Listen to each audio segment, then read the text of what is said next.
कैसे हैं आप सभी। आज हम लोग देखेंगे उत्तेजन सिद्धांत के बारे में।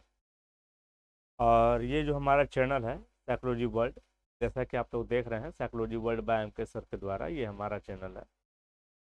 हमने सोचा कि कुछ आप लोग के लिए स्पेशल कर दिया जाए। अगर आप लोग को समझ में आएगा तो कमेंट सेक्शन में लिख सकते हैं, सर इसी तरह वीडियो बनाते रहिए।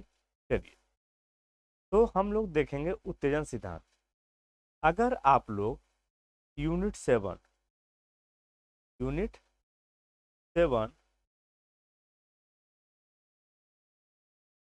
का चैप्टर देखेंगे, ठीक है, यूनिट 7 आप लोग देखेंगे तो आपको मिलेगा मोटिवेशन, दैट मीन्स अभिप्रेरणा। उसी में से आपको मिलेगा एरोसोल। क्या मिलेगा आपको? एरोसोल। तो ये जो थ्योरी है, इस थ्योरी को हम लोग आदर्श स्तर ऑप्टिमल भी कहा जाता है। इसको आदर्श स्तर लेवल का थ्योरी भी इसको कहा जाता है। तो आप लोग इसको देख लीजिए कि आज का जो चैप्टर है, आज का जो चैप्टर होने वाला है, आज का जो चैप्टर होने वाला है वो ये होने वाला है। क्या चीज? आज का जो चैप्टर होगा वो होगा आदर्श स्तर, या that means optimal level theory बोले, या उत्तेजन सिद्धांत। दैट मीन्स ये दोनों एक दूसरे को संबंधित है और इसी सेक्शन में दोनों आता है। तो जब आप बुक में खोजेंगे तो आपको जल्दी नहीं मिलेगा। तो आज आप लोग देख रहे हैं उत्तेजन सिद्धांत, दैट मीन्स एरोसोल थ्योरी के बारे में, जो मोटिवेशन का व्याख्या करता है। ठीक है, आगे बढ़े हम लोग।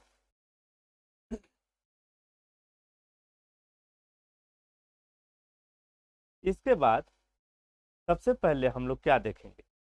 सबसे पहले हम लोग देखेंगे जो मस्तिष्क स्तंभ है, दैट मीन्स ब्रेन स्टेम।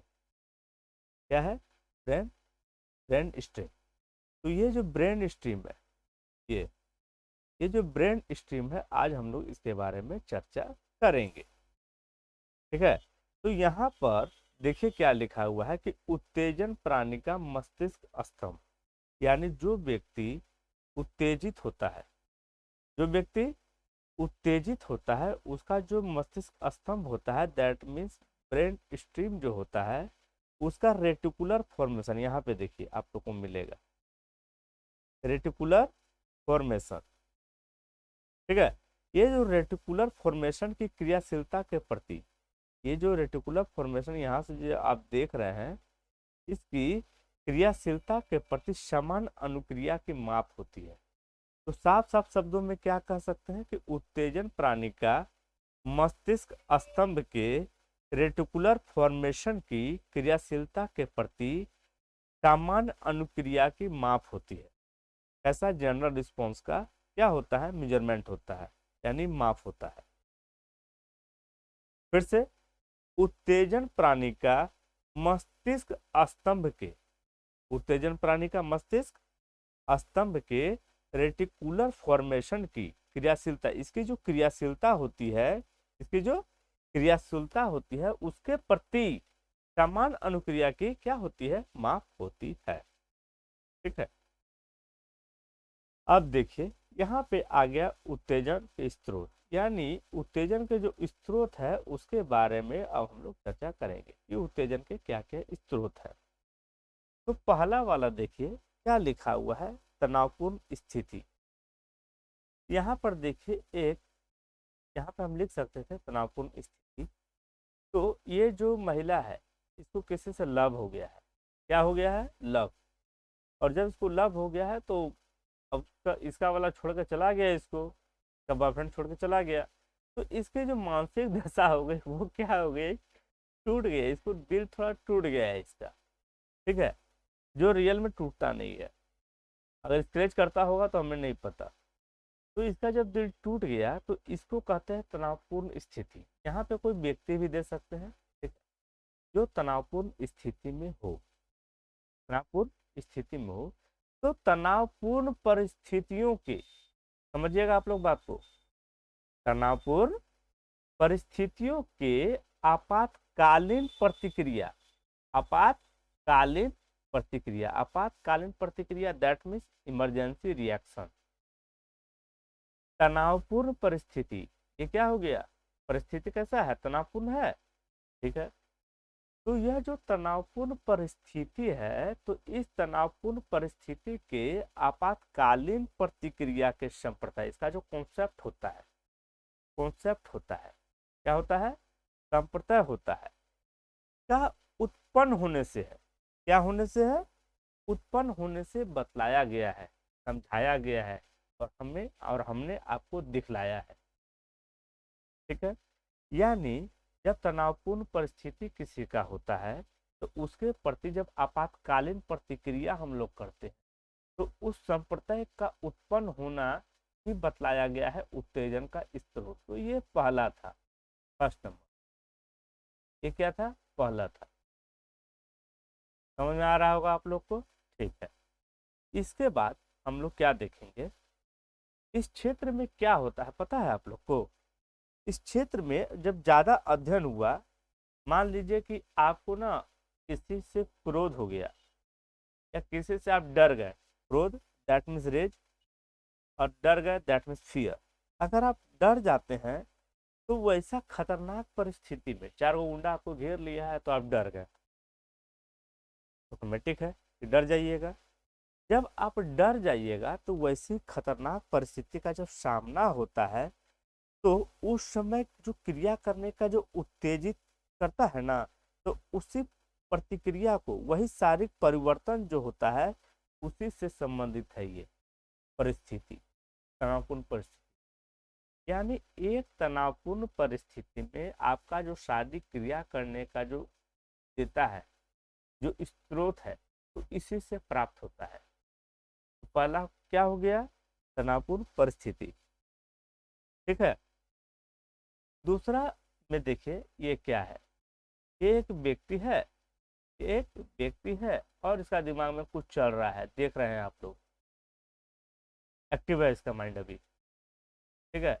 भले यहाँ पे दिख रहा है कि आंख बंद है इसका, ठीक है, पर ये माइंड इसका एक्टिव है। इसका मतलब क्या है, इसके जो मस्तिष्क की जो संरचना है वो क्या दिखा रही है आपको। तो सेकंड वाला हो गया मस्तिष्क की संरचना, क्या हो गया, मस्तिष्क की संरचना। अगर ये एक्टिव है, अगर ये एक्टिव है या नहीं है, इसकी जांच आप कैसे कर सकते हैं। तो इसकी जांच ना, अगर आप चाहे तो ई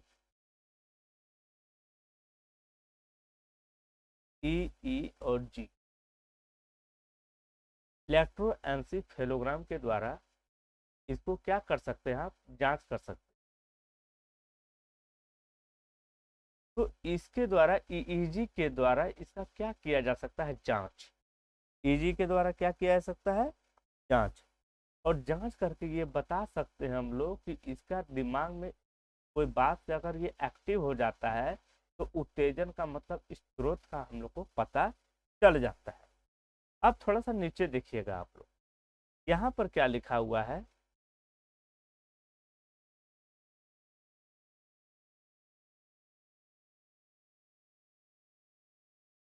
यहाँ पर लिखा हुआ है कि व्यक्ति को उद्दीपक के प्रति अनुक्रिया के लिए प्रेरित करता है। अगर कोई व्यक्ति है और उद्दीपक उसके सामने उपस्थित हो जाता है, उद्दीपक दैट मीन्स अगर कोई व्यक्ति है उसके सामने आग ले जाए और आग बढ़ते जाए धीरे धीरे, तो उसका माइंड एक्टिव हो जाएगा और बोलेगा कि भैया पीछे हट जाओ।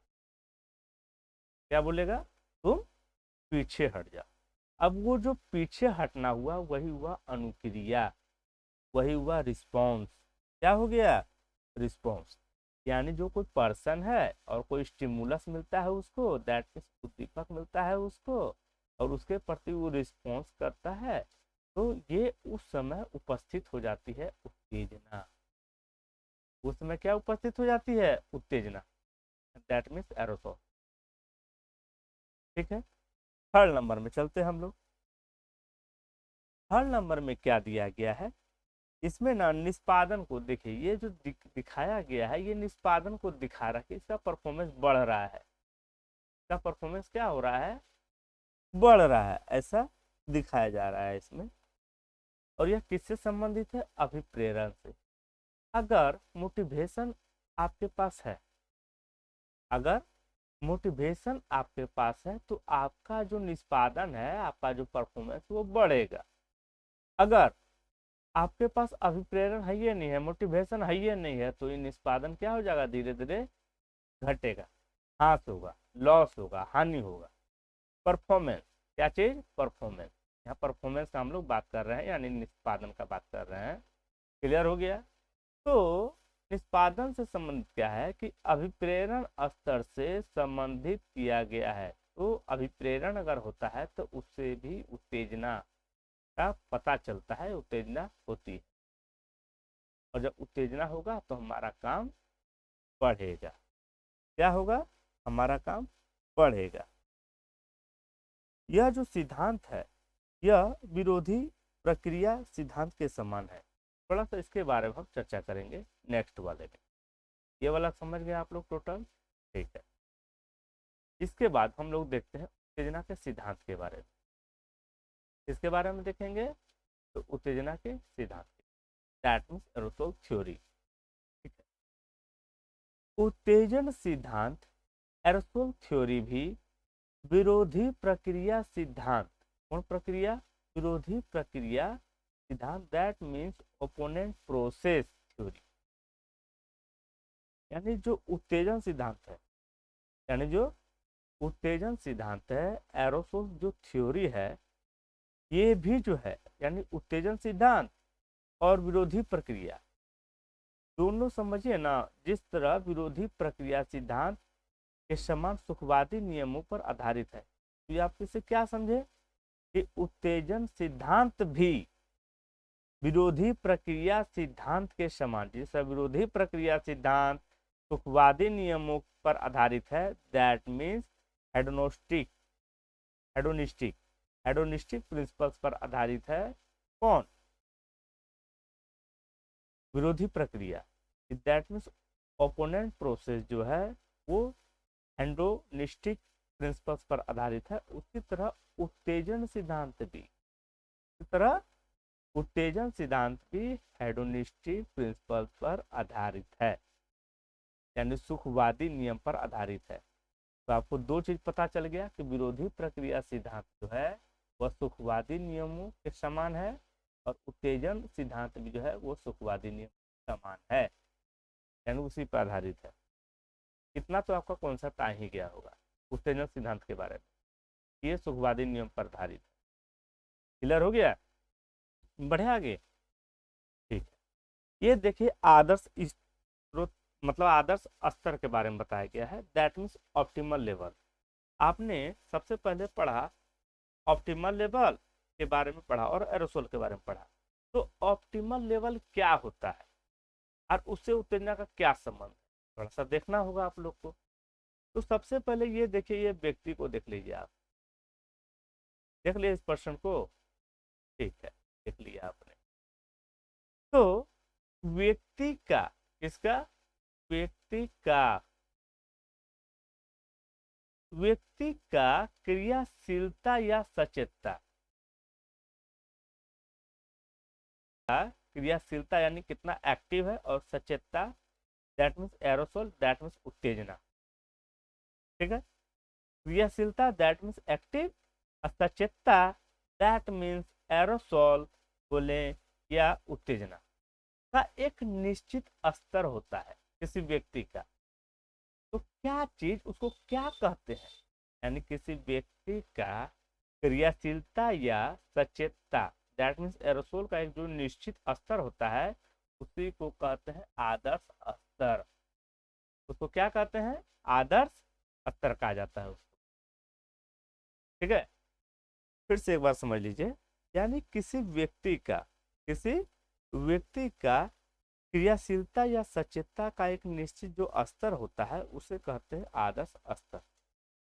अब आदर्श स्तर आप यहाँ पे 40 मान लीजिए या 30 मान लीजिए। ठीक है।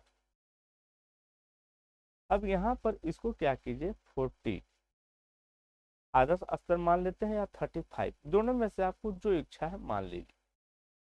ठीक है, या 50 मान लीजिए। ठीक है, समझ में आ रहा होगा आप लोग को हम क्या कर रहे हैं। तो देखिए राइटिंग तो यहाँ टेढ़ा मेढ़ा होगा ही, क्योंकि माउस से लिख रहे हैं ना।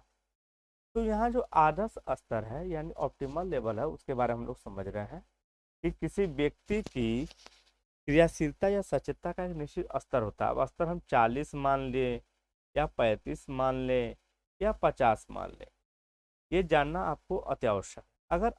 अगर यहाँ पे आदर्श स्तर अगर हम यहाँ 40 मान लेते हैं, क्या मान लेते हैं 40, तो अगर आपका स्तर अगर 40 से ऊपर जा रहा है, 40 से ऊपर जा रहा है, तो ये क्या करता है, उत्तेजना उसको नीचे लाने का प्रयास करता है। क्या लाने का प्रयास करता है, उसको नीचे। अगर आदर्श स्तर अगर 40 से नीचे है, 40 से नीचे है, तो उसको आदर्श स्तर तक लाने का प्रयास करता है। ठीक है, कौन, उत्तेजना। तो अगर इसको 35 मान लेते हैं, तो यहाँ अगर 35 मान लिए आदर्श स्तर, फिर यहाँ पे मान लिए हम 30। ठीक है, तो अगर ये नीचे की ओर है तो इसको ऊपर की ओर आदर्श स्तर तक लाने का प्रयास करता है। अगर अगर उत्तेजना अगर ऊपर है तो इसको नीचे लाने का प्रयास करता है, यानी आदर्श स्तर में रखने का वो भरकस प्रयास करता है। क्लियर हो गया? तो आदर्श स्तर समझ में आ गया आप लोग को? ठीक है। अगर आप किसी व्यक्ति का अगर ऊपर चला जाता है उत्तेजना, तो उसको नीचे लाने का प्रयास, अगर नीचे चला जाता है तो ऊपर लाने का प्रयास। इसको हम स्टोरी के माध्यम से भी थोड़ा सा समझ लेंगे। देखिए यहाँ पे आदर्श स्तर दिया हुआ है, और ये इसको कहा जाता है ऑप्टिमल लेवल थ्योरी। कौन? Optimal level theory. और यहाँ पे हम लोग देख रहे हैं आदर्श स्तर। तो आदर्श स्तर को अभिप्रेरित करने के कारण, फिर से समझिएगा आप लोग, आदर्श स्तर को अभिप्रेरित करने के कारण या उत्तेजना को अभिप्रेरित करने के कारण इसे अभिप्रेरणा का उत्तेजन सिद्धांत भी कहा गया है। ठीक है, किसको? आदर्श स्तर को क्या कहा गया है? अभिप्रेरणा करने के कारण, मोटिवेशन करने के कारण। किस रीजन से? मोटिवेशन करने के रीजन से अभिप्रेरणा का उत्तेजन सिद्धांत, एरोसोल थ्योरी भी इसको कहा जाता है आदर्श स्तर को। आदर्श स्तर के बारे में बता ही दिए थोड़ा देर पहले कि अगर ये 50, अगर आदर्श स्तर अगर आप मान लेते हैं 50, और अगर उत्तेजना आपका इससे ज़्यादा चला गया तो उसको नीचे लाने का प्रयास करता है, यानी आदर्श स्तर में रखने का भरकस प्रयास करता है। ठीक है, तो ये आदर्श स्तर का काम है। तो अभिप्रेरित करने के कारण इसे अभिप्रेरणा का उत्तेजन सिद्धांत भी कहा गया है। क्लियर हो गया? चलिए थोड़ा सा आगे बढ़ते हैं और आपको समझाते हैं।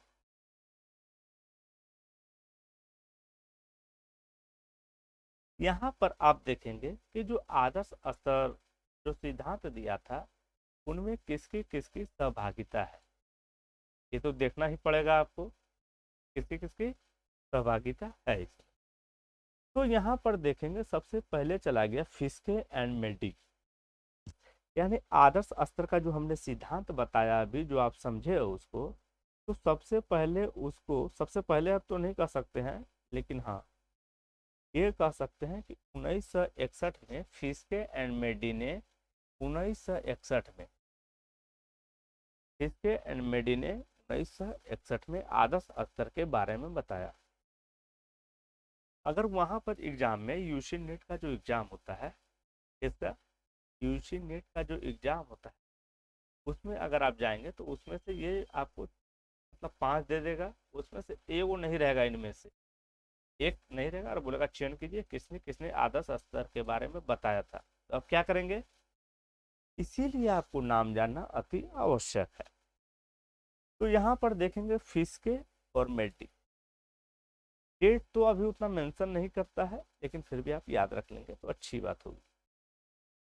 फिस्के एंड मेडी बर्लिन ने दिया था 1971 में, आदर्श स्तर के बारे में बताया था उन्होंने, सिद्धांत दिया था आदर्श स्तर का। तो फिस्के और मेडी ने दिया था 1961 में, बर्लिन ने दिया था 1971 में, दैट मीन्स 1971। डफी, किसने? डफी ने। डफी ने दिया था 1957 में। डफी ने कब दिया था? 1957 में। और इसके बाद आप देखेंगे गीन, बिट्टी और अर्किन। फिर से रिपीट, गीन, बिट्टी और अर्किन। इसने दिया था 1984 में। कौन कौन दिया था 1984 में? तो गीन, बिट्टी, अर्किन, इन्होंने 1984 में दिया था। और हैव ने दिया था 1955 में। किसने? हैव ने। हैव ने कब दिया था? 1955 में। देखिए, आपको ज्यादा बोलने से आपको याद रहेगा। एक बार repeat, Hiske and Medi, Berlin, Duffy, Geen, Beatty, अर्किन and have. आगे बढ़ जाए हम लोग। ठीक है, आप लोग वीडियो रिपीट करके देख लीजिएगा तो याद हो जाएगा। देखिए, यहाँ अभिप्रेरण का जो उत्तेजन सिद्धांत का उदाहरण आप देख लीजिए क्या क्या दिया गया है, थोड़ा इसको समझ लीजिए जो अति आवश्यक है। क्या होता है? आपकी जो क्रियाशीलता, देखिए यहाँ पे दिखाया गया है, क्रिया या शीलता जो हमने बात किया था, अभी तुरंत हमने बात किया था कि व्यक्ति का जो बीच का होता है वो क्या होता है, आदर्श यानी ऑप्टिमल क्या होता है, अक्सर क्या होता है। तो क्रियाशीलता या सचेतता, एक व्यक्ति है ऑफिस में बैठा हुआ है, जैसा कि आप देख रहे हैं ऑफिस में बैठा हुआ है, इसका काम कंप्लीट हो गया और ये सोचा कि अब हम घर जाएंगे और आराम करेंगे या अपना काम करेंगे। क्लियर हो गया? बात समझ में आ गई? एक व्यक्ति क्या सोचा कि हम घर जाएंगे, अभी प्रश्न है, ये लास्ट टाइम है ऑफिस का, घर जाएंगे, आराम करेंगे या अपना काम करेंगे। क्लियर? सेकंड नंबर में बॉस ने उसे बुलाया और बोला कि आप इसके साथ डील कीजिए, अभी आपको घर जाने का काम नहीं है। वो बॉस यहाँ से उसको बोलकर चले गए। ये सब इम्प्लॉय है और भी चले जाने के बाद ये सब डील खत्म कर लिया इन्होंने। अब बॉस का आदेश है, कैसे नहीं मानेंगे आप? तो इन्होंने क्या किया, डील को खत्म कर लिया।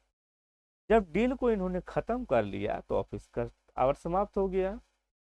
ऑफिस आवर समाप्त होते ही वे चल पड़े घर की ओर। और घर जैसे पहुंचे, घर पहुंचते ही आ गया फोन। सर ने कहा कि हम आदमी भेज रहे हैं आपके घर पे, उससे थोड़ा सा बात कर लीजिएगा। इसको आ गया गुस्सा, अरे बाप, अभी तो ऑफिस का काम करके बे किया, फिर ये क्या किया, फोन उठा के साइड में रख दिया, जिससे फोन हो गया डिस्कनेक्ट। क्या हो गया? डिस्कनेक्ट हो गया।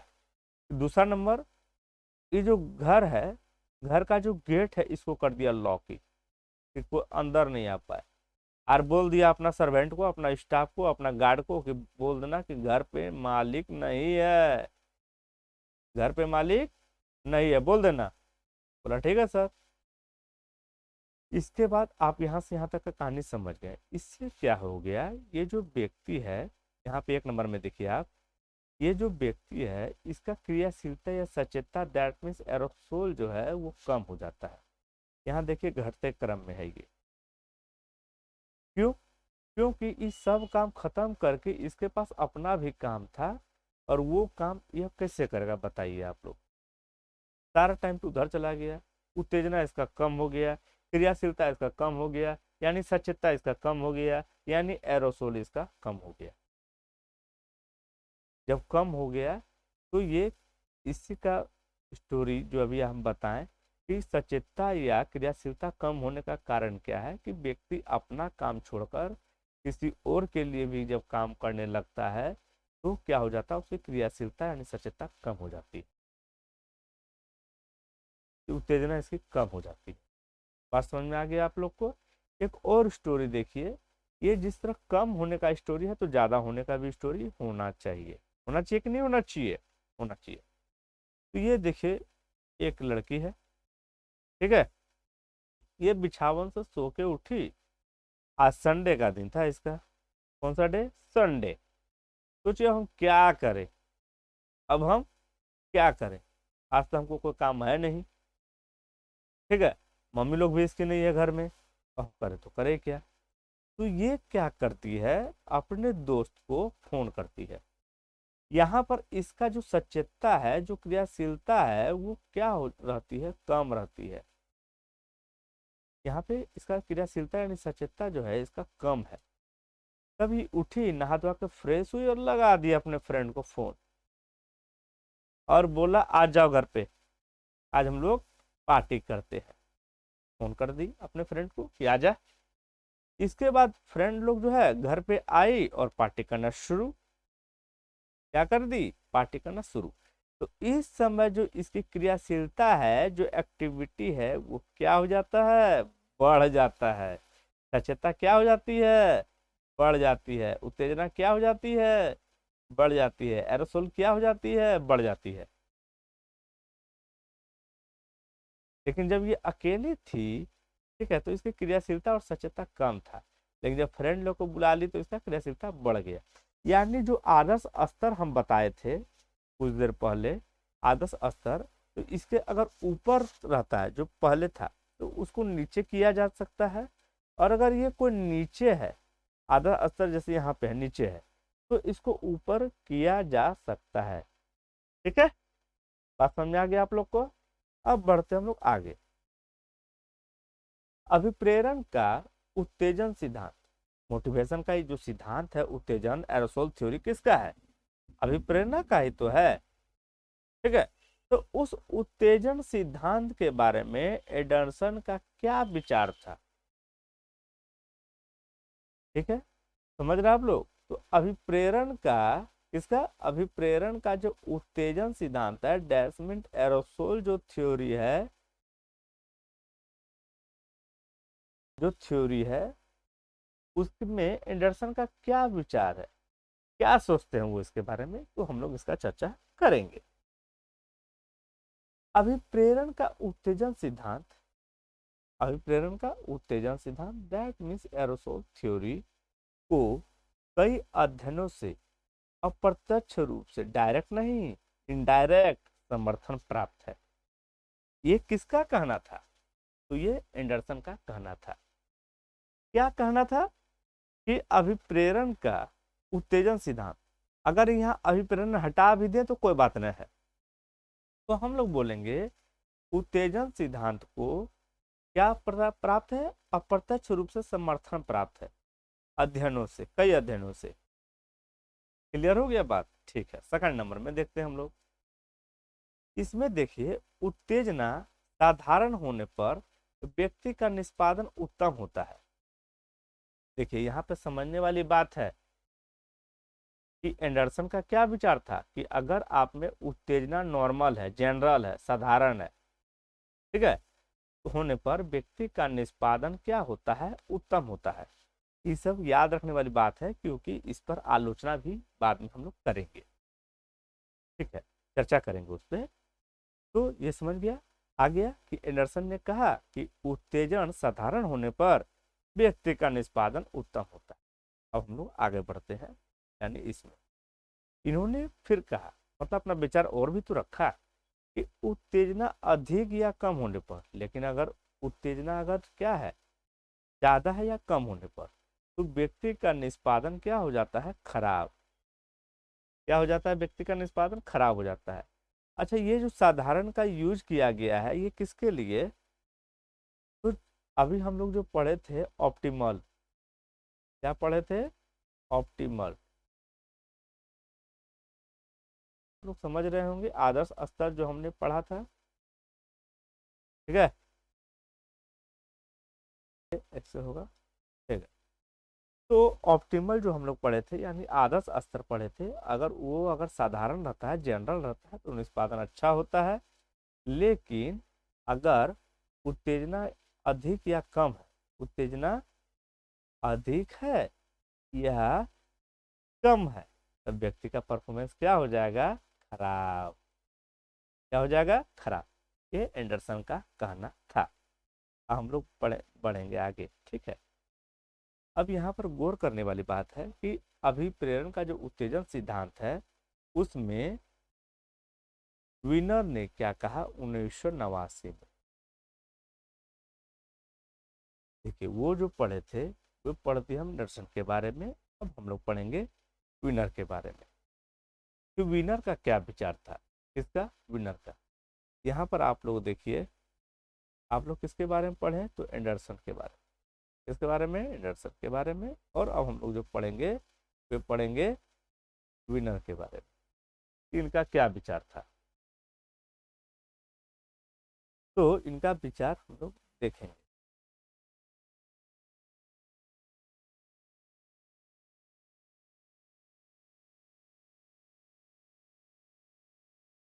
तो यहाँ पर देखेंगे नंबर 1 में, किसमें? नंबर 1 में उत्तेजन साधारण स्तर, दैट मीन्स आदर्श स्तर, सॉरी आदर्श स्तर, दैट मीन्स ऑप्टिमल लेवल।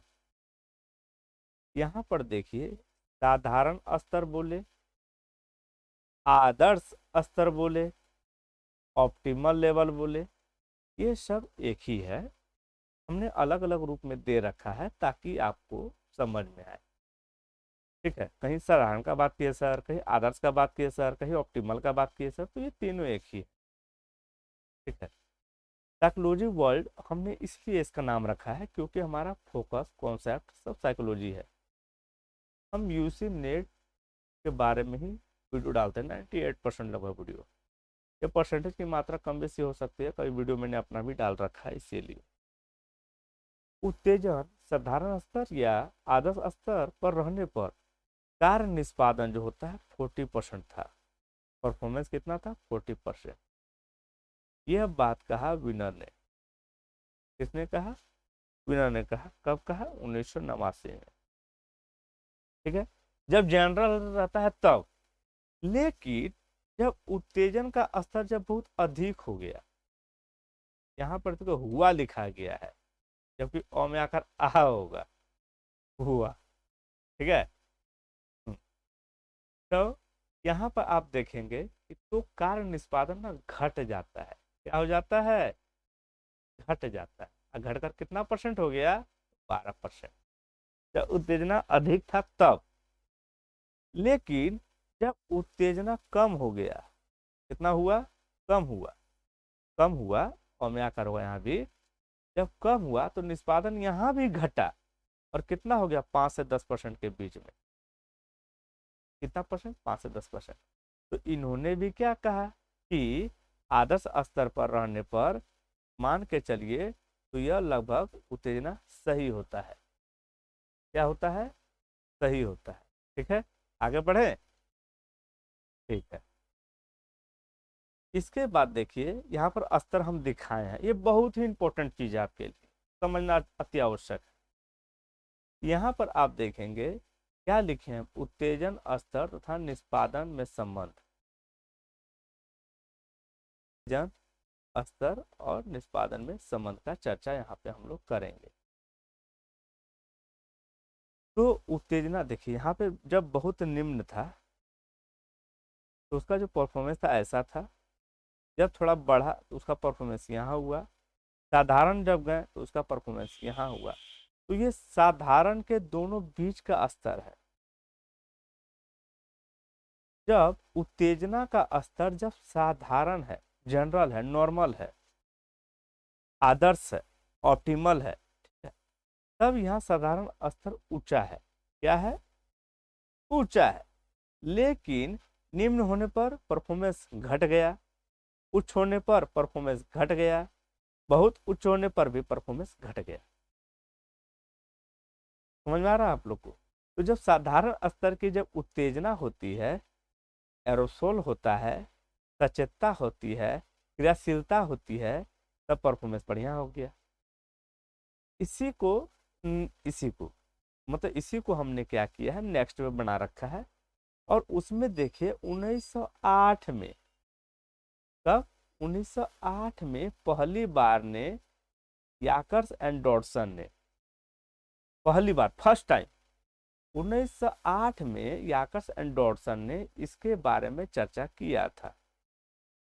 और इसे देखिए यू की तरह ये लग रहा है, ये हम नहीं कह रहे कि यू ही है, यू की तरह ही लग रहा है, ऐसा मतलब ये लग रहा है। ठीक है, देखिए ये ऐसा, या हम इसको बोल सकते हैं ऐसा। चलिए बन गया। तो ये जो यू के तरह लग रहा है, किसके तरह, जो यू के तरह, देख लीजिए आप लोग। तो जो यू के तरह लग रहा है, तो इसके उल्टे यू के बारे में चर्चा किसने की थी, तो याकर्स एंड डॉटसन ने की थी। इसीलिए उत्तेजन स्तर का जो निष्पादन होता है उसको ना याकर्स एंड डॉटसन का सिद्धांत भी कहा जाता है। क्यों? क्योंकि इन्होंने पहली बार यू सिद्धांत की चर्चा की थी। किसने? तो याकर्स एंड डॉटसन ने। कब? तो 1908 में। याकर्स एंड डॉटसन ने 1908 में पहली बार, फर्स्ट टाइम, उल्टे यू के सिद्धांत की चर्चा की थी। इसलिए इस सिद्धांत को याकर्स एंड डॉटसन सिद्धांत भी कहा जाता है, दैट मीन्स प्रिंसिपल भी कहा जाता है, यानी याकर्स एंड डॉटसन का नियम कहा जाता है। आगे बढ़े। इसके बाद याकर्स एंड डॉटसन के नियम देखिए क्या है कि उत्तेजना अगर, देखिए ये जो स्तर है ये बढ़ते क्रम में है, उत्तेजना अगर बढ़ रहा है तो कठिन कार्य पर परफॉर्मेंस घट जाता है। उत्तेजना अगर बढ़ रहा है तो जो कार्य होता है वो क्या होता है, जो कठिन वर्क होता है उसमें क्या हो जाता है, परफॉर्मेंस घट जाता है। और जब अगर सामान्य है उत्तेजना, अभिप्रेरणा सामान्य है, ठीक है, यानी मोटिवेशन अगर, अभिप्रेरणा जो होता है, जो उत्तेजन का अभिप्रेरणा होती है, ठीक है, तो अगर वो सामान्य है तो निष्पादन उत्तम होगा, निष्पादन उत्तम होगा। लेकिन अगर घटते क्रम में अगर उत्तेजना है तो आसान कार्य पर निष्पादन बढ़ता है। कौन कार्य पे? बढ़ता तो है लेकिन वो आसान कार्य पे, ठीक है, कठिन कार्य पे नहीं। तो आप लोग उसको समझ लीजिएगा। इसका अपोजिट एंगल भी देख लीजिएगा, इसका भी अपोजिट एंगल भी देख लीजिएगा, अगर इसका भी अपोजिट एंगल देखते हैं तो। आगे बढ़े। इसके बाद हम लोग देखेंगे आलोचना के बारे में। इसके बारे में देखेंगे आलोचना। यहाँ पर देखिए लिखा हुआ है कि किसी का धन जमा करना। एक व्यक्ति है, एक व्यक्ति है, ठीक है, जैसे एक व्यक्ति है आर,